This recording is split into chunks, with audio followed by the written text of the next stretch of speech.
Assalamualaikum warahmatullahi wabarakatuh. Kita jumpa lagi dalam sesi kajian kitab Mau'izatul Mu'minin, yang pada hari ini saya akan menyampaikan beberapa hadis berkenaan dengan kemuliaan bulan Ramadan. Bismillahirrahmanirrahim. Ruya an Abi Hurairah radhiyallahu anhu qala alaihi salatu wassalam, diriwayatkan dari Abu Hurairah radhiyallahu anhu bahwasanya Rasulullah sallallahu alaihi wasallam bersabda, rahma anfi rajul, rahma anfi rajul, sebuah ungkapan yang sangat menarik untuk menegaskan kerugian seseorang jika tidak melakukan sebuah perbuatan yang disantar oleh Rasulullah.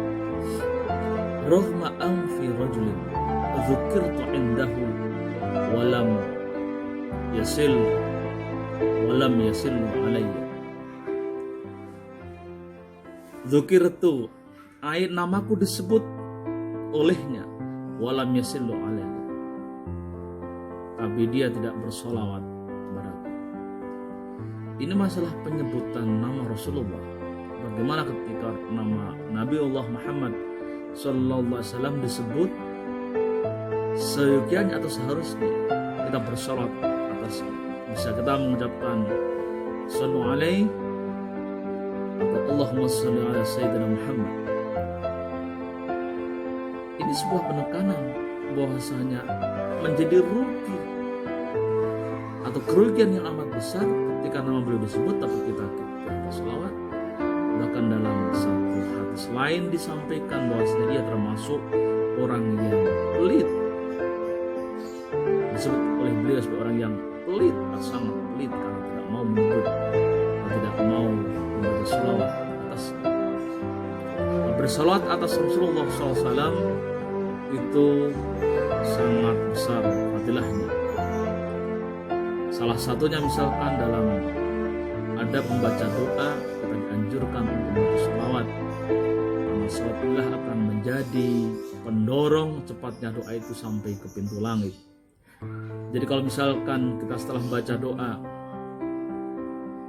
setelah Rabbana atina fid dunya hasanah wa fil akhirati hasanah wa qina adzabannar, tutup dengan salawat wa sallallahu ala sayyidina Muhammadin nabiyil ummi wa ala alihi wa sahbihi wasallam.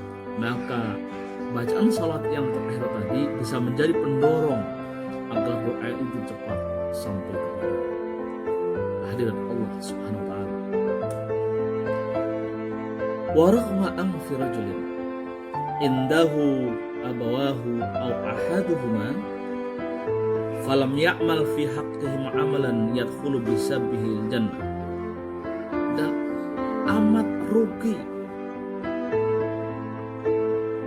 seseorang masih bersama bapaknya atau kedua orang tuanya atau salah satu dari bapak ibunya, falam ya'mal fi haqqihim, tapi dia tidak menunaikan kewajiban sebagai seorang anak dalam memenuhi hak ataupun kewajiban dia sebagai anak kepada orang tua.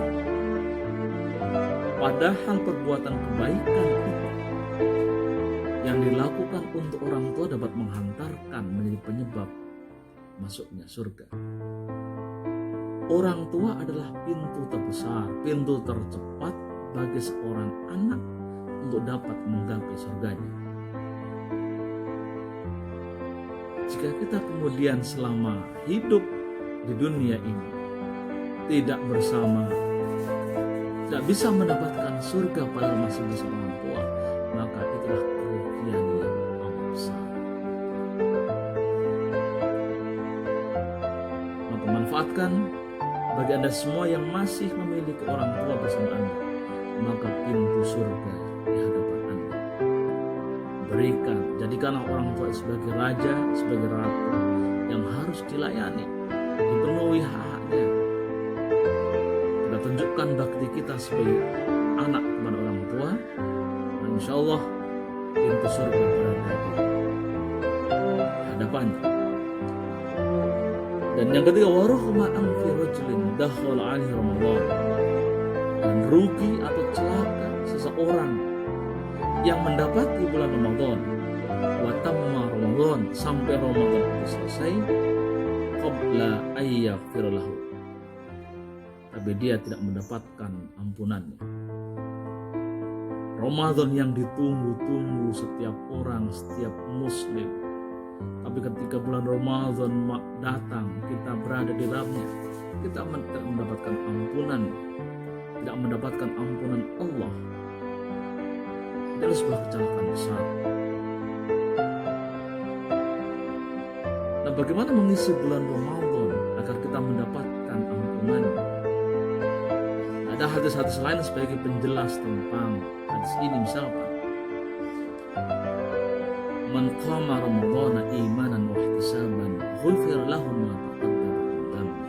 Barang siapa yang qiyamul lail, mendirikan sholat malam atau sholat tarawih pada bulan Ramadan itu dengan penuh keimanan dan penuh khusyukan, ghufira lahu ma taqaddama min dhanbi, Allah akan mengampuni dosa-dosanya.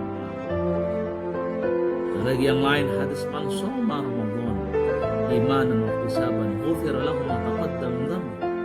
Barang siapa yang berpuasa bulan Ramadan dengan penuh keimanan dan khusyukan, ghufira lahu ma taqaddama min dhanbi, maka dosa-dosanya telah diampuni, yakni dosa-dosa yang telah dilakukan di masa-masa sebelumnya. Ini adalah bagaimana kita akan mendapatkan ampunan itu, dengan puasa Ramadan, yang kedua dengan qiyamul lail. Qiyamul lail itu bentuknya adalah sholat tarawih. Walaupun yang kedua, jika mampu, tambahlah dengan sholat tahajud. Nah, jika orang atau kita sebagai muslim tidak mampu mendapatkan itu, tidak bisa mendapatkan, tidak mampu berpuasa, tidak mampu qiyamul lail, melaksanakan sholat tarawih, adalah rugi, karena itu sudah pasti tidak akan mendapatkan ampunan. Hadis ini memperkuat tadi, raghma anfi rajulin, ya, dakhala ahli Ramadan wa tamma Ramadan qabla ayyam. Sudah masuk, sudah mendapati bulan Ramadan selesai, lalu kemudian Anda tidak mendapatkan ampunan, adalah kerugian. Ya, naudzubillah min dzalik. Tanggal 1, tanggal 2, tanggal 3 dan seterusnya kita isi dengan amaliyah-amaliyah yang itu memperkuat keimanan kita, memperteguh keyakinan kita, memperkokoh keislaman kita. Maka insya Allah dengan penuh keimanan dan kekhusyuan, insya Allah dosa-dosa kita di masa lampau diampuni oleh Allah Subhanahu wa ta'ala. Maka dalam hadis yang lain yang juga lagi-lagi menunjukkan bagaimana Ramadan harus kita muliakan. Tapi lagi-lagi muliakan Ramadan itu bukan dengan menjunjung tinggi-tinggi, bukan. Ya, orang yang berbahagia kok kemudian diekspresikan dengan menyalakan petasan. Nah, ini adalah ekspresi kebahagiaan menyambut bulan Ramadan yang tidak pada tempat atau di maknanya. Ekspresi kebahagiaan menyambut bulan Ramadan itu ya dengan ibadah, mengisi di dalamnya dengan ibadah. Ya. Jadi misalkan dalam hadis yang lain, man fariha bidukhuli Ramadan haramallahu jasadahu ala nar. Barang siapa yang berbahagia dengan kehadiran atau kita dapat masuk ke bulan Ramadan, haramallahu jasadahu ala nar. Allah mengharamkan jasadnya dari siksa neraka. Dalam hadis yang lain ini juga menjadi hadis-hadis fadhil amal yang patut kita cermati. Kata Rasul, "Idza kana awwalu lailatan min Ramadan yaqulu Allah Ta'ala." Di awal malam bulan Ramadan Allah Ta'ala berfirman, Man dzalladzi yuhibbuna fanuhibbu. Barang siapa yang mencintai kami, mencintai Allah, maka Allah akan mencintainya. Wa man dzalladzi yatlubuna fanatlubu. Dan siapapun yang mencari kami, maka kami akan mencari dia. Wa man dzalladzi yastaghfiruna fanaghfir lahu bi hurmatillah. Dan siapapun yang meminta ampun kepada kami, kepada Allah, fanaghfir, maka Allah akan mengampuni dia. Karena apa? Karena kemuliaan Allah. Jadi jika kita terjemahkan hadis yang pendek ini, kenapa Allah sampai berfirman, "Wa man dzalladzi yatlubuna fanatlubu." Dan siapa yang mencari kami, maka kami akan mencarinya. Itu kalau kita gambarkan nanti di akhirat, itu begitu banyak makhluk-makhluk Allah. Makhluk Allah yang begitu beraneka ragam, dari berbagai suku, bangsa, yang itu bisa triliunan makhluk dari kalangan jin dan manusia.